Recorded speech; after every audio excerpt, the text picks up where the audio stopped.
നമസ്കാരം, ന്യൂസ് കാർഡിലേക്ക് സ്വാഗതം. ഐഫോൺ കയ്യിലുണ്ടെങ്കിൽ അതൊരു പവർ ആണല്ലേ. ചുരുങ്ങിയ കാലം കൊണ്ടാണ് ഐഫോണുകൾ ഏവർക്കും പ്രിയപ്പെട്ടവയായി മാറിയത്. ക്ലാരിറ്റിയിൽ ഫോട്ടോസും വീഡിയോസും ഒക്കെ എടുക്കാമെന്ന് തന്നെ ഐഫോൺ ആരാധകരുടെ എണ്ണത്തിലുണ്ടായ വർധനവിനുള്ള കാരണം. സംഭവം പുള്ളിത്തിരി മാസാണെങ്കിലും ആപ്പിളിനെതിരെ അമേരിക്ക ഇത്തരത്തിൽ വടിയെടുക്കുമെന്ന് ആരും പ്രതീക്ഷിച്ചിട്ടുണ്ടാവില്ല. US സർക്കാർ നടത്തുന്ന നീക്കം വിജയം കണ്ടാൽ ടെക്നോളജി മേഖലയിൽ ഇനി ഒരിക്കലും പഴയതുപോലെ ആയിരിക്കില്ല.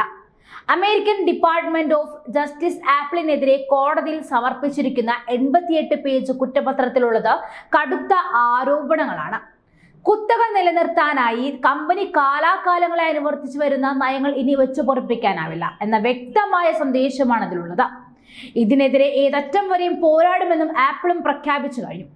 ആപ്പിളിനെ പോലെ 2.7 ട്രില്യൺ ആസ്തിയുള്ള എന്തും വിലക്കെടുക്കാൻ കഴിവുള്ള ഒരു കമ്പനിക്കെതിരെ വിജയം കാണാൻ എളുപ്പമാവില്ല എന്നും ഡോജും പറയും. രണ്ട് കരുത്തർ തമ്മിലുള്ള പോരാട്ടത്തിന് വിസിൽ മുഴങ്ങി കഴിഞ്ഞിരിക്കുകയാണ്. ടെക് മേഖലയുടെ ഭാവി നിർണ്ണയിക്കാൻ പോകുന്ന പോരിനെ കുറിച്ച് ഇക്കാര്യങ്ങൾ അറിഞ്ഞു വെക്കാം. ജനങ്ങൾ പ്രതീക്ഷിക്കുന്ന ടെക്നോളജിയാണ് തങ്ങൾ നിർമ്മിച്ചു നൽകുന്നതെന്നാണ് ആപ്പിളിന്റെ ആദ്യ പ്രതികരണം. എന്നാൽ അതിന് തടയിടാനുള്ള നീക്കമാണ് ഡോജിന്റേത്. തങ്ങളുടെ ഹാർഡ്വെയർ സോഫ്റ്റ്വെയർ പരിസ്ഥിതി അതേപടി നിലനിർത്തിയാൽ മാത്രമേ ആപ്പിൾ ഉപകരണ ഉടമകൾക്ക് മികച്ച സേവനം നൽകാൻ സാധിക്കൂ എന്ന വാഗ്ദാനമാണ് കമ്പനി ഉന്നയിച്ചിരിക്കുന്നത്. OnePlus കമ്പനിയുടെ സഹസ്ഥാപകനും നത്തിങ് കമ്പനിയുടെ സ്ഥാപകനുമായ കാൾ പെയിങ് ഈ സുപ്രധാന സംഭവത്തെക്കുറിച്ച് ആദ്യം പ്രതികരിച്ചവരിൽ പെടും. ആപ്പിളിന്റെ സഹസ്ഥാപകനും മുൻ മേധാവിയുമായിരുന്ന സ്റ്റീവ് ജോബ്സിന്റെ ദാക്ഷിണ്യമില്ലാത്ത വാക്കുകളാണ് അദ്ദേഹം ഉദ്ധരിച്ചിരിക്കുന്നത്. നമ്മുടെ പരിസ്ഥിതിയിലേക്ക് ഉപഭോക്താക്കളെ തളച്ചിടുക എന്ന ജോബ്സിന്റെ ഉദ്ധരണിയിലാണ് പെയ് എഴുതി ചേർത്തിരിക്കുന്നത്. അമേരിക്കൻ വിപണിയിൽ വിൽക്കപ്പെടുന്ന 60%-ലേറെ ഫോണുകളും ആപ്പിളിന്റേതാണ്. കൂടാതെ ആ രാജ്യത്ത് 18 വയസ്സിൽ താഴെയുള്ള 90% യുവജനങ്ങളും ഐഫോൺ മാത്രം ഉപയോഗിക്കുന്നു. ആപ്പിളിന്റെ അടച്ചുകെട്ടിയ നയം തുടരുന്നതിനാൽ തങ്ങൾക്ക് അമേരിക്ക ഭരിക്കുവാൻ വിപണിയിലേക്ക് ശക്തിയോടെ കടക്കുവാൻ സാധിച്ചിട്ടില്ല എന്നും പെയ് ആരോപിക്കുന്നുണ്ട്. അതിനാൽ തന്നെ ഡോജിന്റേത് വമ്പൻ നീക്കമാണ്. ഗെയിം നിർമ്മാതാവ് എപിക്, സ്പോട്ടിഫൈ തുടങ്ങിയ ആപ്പുകൾക്ക് അംഗത്വമുള്ള കോഅലീഷൻ ഓഫ് ആപ്പ് ഫെയർനെസ് ഡോജിന്റെ ഈ നീക്കത്തിൽ സ്വാഗതം ചെയ്തിട്ടുണ്ട്. ആപ്പിളിന്റെ നിയമലംഘനങ്ങളുടെ കുറ്റപത്രത്തിൽ അക്കമിട്ട് നിരത്തിയിട്ടുണ്ടെന്നും കോഅലീഷൻ ചൂണ്ടിക്കാണിക്കുന്നു. നാടകീയമായ സംഭവ വികാസങ്ങളാണ് ഇപ്പോൾ അരങ്ങേറിയിരിക്കുന്നതെങ്കിലും പെട്ടെന്ന് മാറ്റങ്ങളൊന്നും സംഭവിക്കില്ല. വർഷങ്ങൾ നീളുന്ന നിയമ പോരാട്ടമായിരിക്കും നടക്കാൻ പോകുന്നത്. അതിൽ ഡോജിന് വിജയിക്കാനായാൽ ആപ്പ് സബ്സ്ക്രിപ്ഷനുകൾക്ക് അടയ്ക്കുവേണ്ട വരിസംഖ്യ കുറഞ്ഞേക്കാം. കൂടുതൽ സ്മാർട്ട് ആപ്പുകൾ എത്തിയേക്കാം. ഐഫോണുകളുടെയും ആപ്പിൾ ഉപകരണങ്ങളുടെയും വില പോലും കുറഞ്ഞേക്കാം. ഐഫോണിലേക്ക് എത്തുന്ന സന്ദേശങ്ങൾ മറ്റൊരു ഐഫോൺ ഉപഭോക്താവിൻ്റെതാണെങ്കിൽ അത് നീല നിറത്തിലും ആൻഡ്രോയിഡ് ഫോണിൽ നിന്നുമാണെങ്കിൽ പച്ച നിറത്തിലും കാണിക്കുന്ന കാര്യം കുറ്റപത്രത്തിൽ പറയുന്നു. ആൻഡ്രോയിഡ് ഫോൺ ഉപയോഗിക്കുന്നത് കുറഞ്ഞ കാര്യമാണെന്ന് വരുത്തി തീർക്കാൻ ആപ്പിൾ ശ്രമിക്കുന്നു എന്നാണ് ആരോപണം.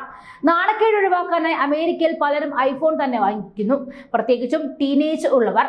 ആപ്പിളിന്റെ സ്വന്തം സന്ദേശ കൈമാറ്റ ആപ്പായ iMessage ആൻഡ്രോയിഡിലേക്കും ഇടുന്ന കാര്യം കമ്പനി ഒരിക്കൽ പരിഗണിച്ചിരുന്നു. ഇത് നമുക്ക് ഒരു നഷ്ടക്കളി ആയിരിക്കുമെന്ന് ആപ്പിൾ എക്സിക്യൂട്ടീവുമാർ തമ്മിൽ പറയുന്ന കാര്യം കുറ്റപത്രത്തിൽ എടുത്തു പറയുന്നുണ്ട്.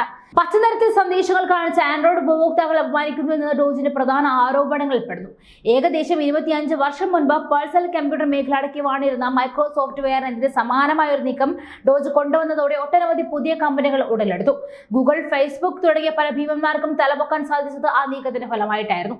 ആപ്പിൾ പോലും അതിന്റെ ഗുണഭോക്താവാണെന്ന് മറക്കരുതെന്നും ഡോജിന്റെ കുറ്റപത്രത്തിൽ ഓർമ്മിപ്പിക്കപ്പെടുന്നു. സമാനമായ രീതിയിൽ മൊബൈൽ വിപണിയിൽ കുത്തകയായി മാറിയിരിക്കുകയാണ് ആപ്പിൾ എന്നതാണ് ആരോപണം.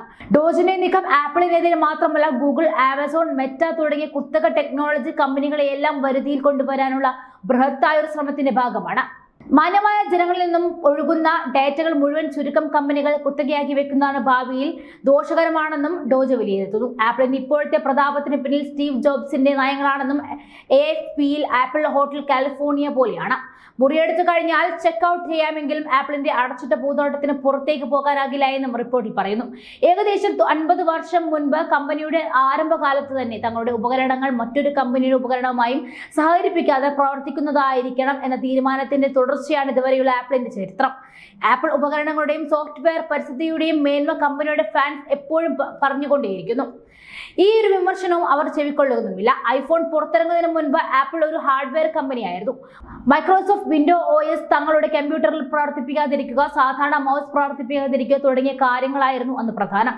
ഐഫോൺ വന്നതോടെ സോഫ്റ്റ്വെയറിലേക്കായി ആപ്പിളിന്റെ ശ്രദ്ധ.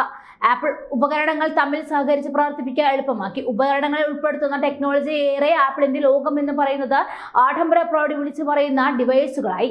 ആപ്പിൾ ഉപകരണങ്ങളിൽ ആപ്പിൾ ഐസുകളില്ലാതെ മറ്റൊന്നും പ്രവർത്തിപ്പിക്കാനാകില്ല എന്നതും കമ്പനി ശ്രമിച്ചു. ആപ്പിളിനെ സംബന്ധിച്ച് ഹാർഡ്വെയറും സോഫ്റ്റ്വെയറും രണ്ടല്ല ഒന്നാണെന്നും AFP പറയുന്നു. ഐഫോൺ ഇറക്കി ലോകത്തെ ഏറ്റവും ലാഭമുണ്ടാക്കുന്ന കമ്പനിയ ആപ്പിൾ അത് നിലനിർത്താൻ ഏതറ്റം വരെയും പോകാൻ തുടങ്ങി. ലൈറ്റ്നിംഗ് പോർട്ട് വഴി കണക്റ്റുകൾ ചെയ്യേണ്ട ഇയർഫോൺ ആദ്യമായി അവതരിപ്പിച്ചത് 2012-ലായിരുന്നു. തങ്ങൾ തന്നെ പഴയ ചാർജിംഗ് പോർട്ടുകളെയും അതോടെ കാലഹരണപ്പെടുത്താക്കി. ആപ്പിൾ ഉപകരണങ്ങൾ തമ്മിൽ ഫയൽ ഷെയറിംഗ് എളുപ്പമാക്കി. ആൻഡ്രോയിഡ് ഉപകരണങ്ങളുമായി ഫയൽ പങ്കിട്ടാൽ വിഷമകരമാക്കി.